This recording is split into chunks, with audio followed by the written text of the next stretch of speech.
All right, I've let this paint dry for about an hour, acrylic paint, and you can see there pretty well that covered that up. But let's just put a gentle light second coat on, and once again I'm using this brush here, which is also called a cat's tongue or a filbert brush. This is a number 2. It has the easy grip handle, which is kind of nice, easier on your hands. Let's see if I can get up in here. Raise this up a little bit here, so I can fix my hand under there and so we can still see on the video. All right. I'm just going to gently brush some paint on there. Just stay away from that lip line though, and catch that area right there where that rub was. I don't want too much on there. Okay. And I'm seeing a little bit of a area there that I missed.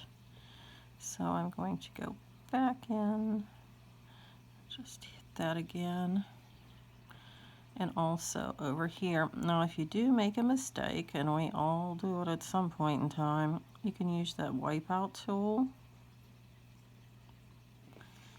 and take it off. I still don't like how that's going on there. I don't know, maybe my paint got a little funky sitting here because the lid I have for it is not the greatest. I am not in love with that lid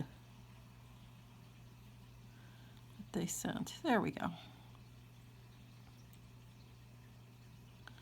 Just try and get that as perfect as you can, and then I'm just going to put a little bit more down here too, just so that matches as close as we can get it to the upper lip.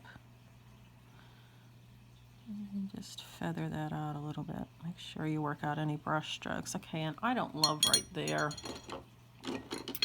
on the lip line, so I'm going to use my wipeout tool just to make that a little bit cleaner. Just take that right off. Oh, it's a pretty slick thing. Maybe try this point here and get it even a little bit cleaner. There's that little bit of feathering. Okay. All right, and I'm happy with that. We'll let that dry for another good hour, and then we'll do the sealing.